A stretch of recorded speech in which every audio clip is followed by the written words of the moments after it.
આજના સમયમાં આજનું શિક્ષણ એવા પ્રકારનું છે કે સમાજની અંદર વિદ્યાર્થીઓ અથવા યુવાનોને માનવતાનો ગુણ વિકસ્યો નથી. માનવતાની વાત એટલે એનો અર્થ એ થયો કે પોતાનો સ્વાર્થ છોડી અને અન્ય જરૂરિયાતવાળાને કોઈને કોઈ પ્રકારની મદદ કરવી. આ વાત આજની પેઢીમાં નથી. અને એ વાતને સમજાવવા માટે મારે આજે એક ચોક્કસ પ્રકારની ભૂમિકા ઉપરની એક વાર્તા લેવી છે. આજની વાર્તા કુદરત ડગલે ને પગલે માનવતાનું શિક્ષણ આપે છે.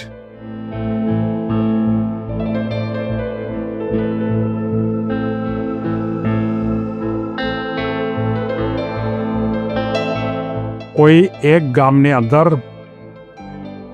વિવેક નામનો યુવાન રહેતો હતો. થોડો અભ્યાસ પૂરો ત્યાં કર્યો.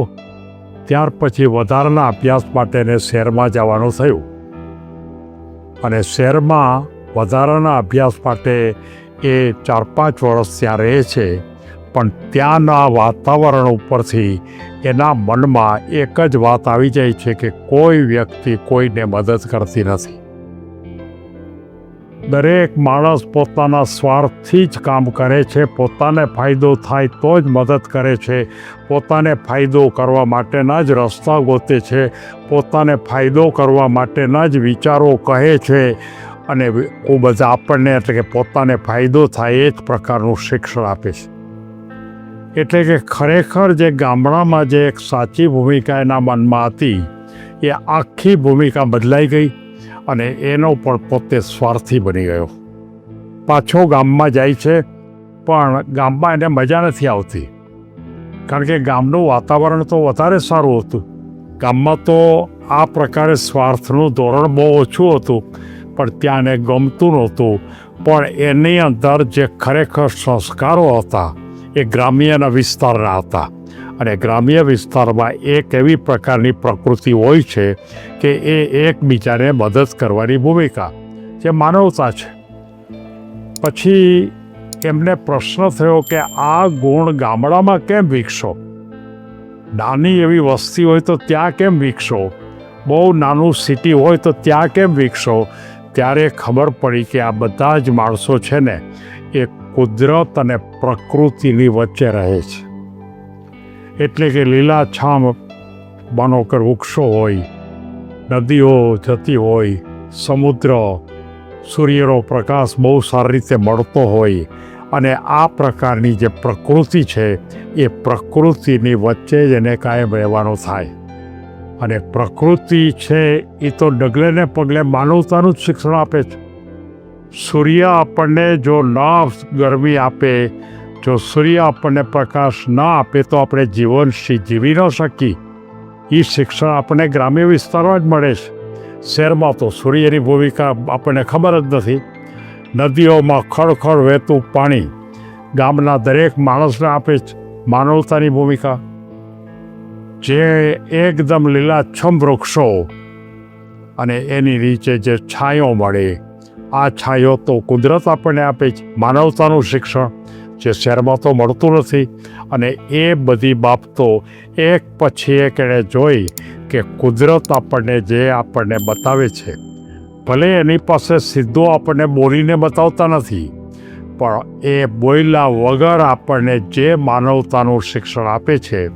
અને એ એક જ વાત કરે છે કે તમે તમારી શક્તિનો મહત્તમ ઉપયોગ બીજા માટે કરો.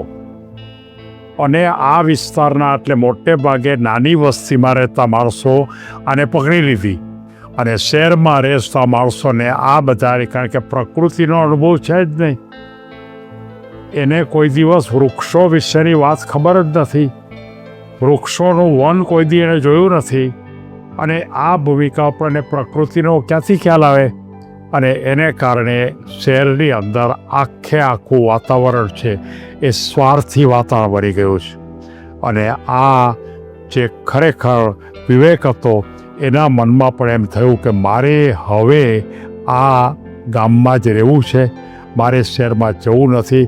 મેં પોતે અભ્યાસ કર્યો છે, સારો એવો એન્જિનિયર થયો છું, માટે ગામના કેટલાક પ્રશ્નો છે એ પ્રશ્નોનો ઉકેલ હું કરીશ અને એને સારું પાણી ગામને મળે, સારી અન્ય વસ્તુ મળે, ખેતી કેવી રીતે કરવી, આ પર્યાવરણનું રક્ષણ કેવી રીતે કરવું, એ પ્રકારની શિક્ષણ આપતી ભૂમિકા ઉપર રોજ સાંજે ગામના બધા માણસો સાથે વાતો કરે, કેટલાક વિડીયો પણ બતાવે અને આ રીતે પોતાના જીવનની અંદર જે પોતે નક્કી કર્યું તે કુદરત ડગલે ને પગલે માનવતાનું શિક્ષણ આપે છે.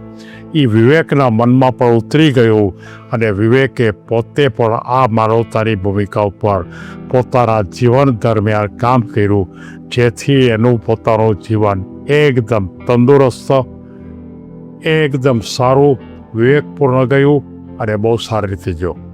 કુદરત એની જે સેવા છે ને એ બધી નિસ્વાર્થ છે. તમે કોઈ પણ ઝાડની નીચે બેસો અને તમને છાંયો આપે, એને માટે પૈસા લે છે? આપણને 24 કલાક આપણને ચોખ્ખી હવા આપે છે. આપણને કોઈ દિવસ એના પૈસા કુદરતે આપણી પાસે માગ્યા અથવા તો કોઈ બીજી વસ્તુ આપણી પાસેથી એની બદલામાં માગી નહીં. આ બધી જ વસ્તુ નિસ્વાર્થ ભાવે કરે છે અને એ જે આપે છે એ સાચું પ્રેમનું શિક્ષણ છે. બીજાને મદદ કરવાથી આપણને ખૂબ આનંદ પડે છે. એ શિક્ષણ પણ આપણે કુદરત પાસેથી જ શીખીએ છીએ. માનવતા જીવનનો સૌથી મોટો ગુણ છે. આ વાત દરેક માતા પિતાએ પોતાના સંતાનોમાં રોપવી જોઈએ. દરેક વિદ્યાર્થીઓમાં શિક્ષકોએ રોપવી જોઈએ. અને જો માનવતાનો ગુણ વિકસી ગયો તો મારે એમ કહેવું છે કે એ જે યુવાનો છે એ યુવાનો કોઈ દિવસ સ્વાર્થી નહીં બને, કોઈ દિવસ સંકુચિત નહીં બને, કોઈ દિવસ નબળો વિચાર નહીં કરે. અને જો આટલું બધું થતું હોય તો માતા વિચારી ન શકે. અને આ બધી બાબતો એ વાર્તાઓમાંથી મળતી હોય છે અથવા તો કોઈ મહાન વ્યક્તિ હોય છે એના કોઈ પ્રેરક સંદેશામાંથી મળતી હોય છે. તો દરેક માતા પિતાએ દરરોજ અડધી પોણી કલાક માટે પોતાની બાળકો સાથે આવી વાર્તાઓ કહેવી છે. કુદરતથી સહકાર અને સમાનતાનો જે પાઠ આપણને મળે છે એ આપણે સમાજમાં વેચવો જોઈએ. વૃક્ષો, નદીઓ, સૂર્ય આપણને કેવું શીખવે છે. એ પોતે બોલતા નથી પણ આપણને વગર બોલે આપણને શીખવાડે છે કે આપણે બીજા માટે જ કામ કરો. માણસે માત્ર પોતાના માટે નહીં પણ સમાજ માટે જીવવું જોઈએ. એ વાત આપણને માત્ર પ્રકૃતિમાંથી મળે છે. પ્રેમ અને સેવા એ જીવનનો સાચો અર્થ છે. માનવતા જ સાચી ભૂમિકા છે. એ કુદરતનો સંદેશો છે. સમગ્ર માનવજાત માટે કુદરતે એક સંદેશો આપ્યો છે અને એ છે માનવતાનો સંદેશો. અને એ સંદેશાને આપણે ભૂલી ગયા છે. મારે સૌ યુવાનોને કહેવું છે કે તમે આજથી જ નિર્ણય કરો કે તમે તમારી શક્તિનો ઉપયોગ પણ કુદરતની જેમ અન્ય માટે કરવાની શરૂઆત કરી દો. જીવનની અંદર એક ક્રાંતિ આવશે, જીવન બદલાઈ જશે અને તમે એક સાચા માનવ તરીકે સમાજમાં ઉભરી આવશો એમ આ વાર્તાની ભૂમિકા કહે છે. સૌને ધન્યવાદ.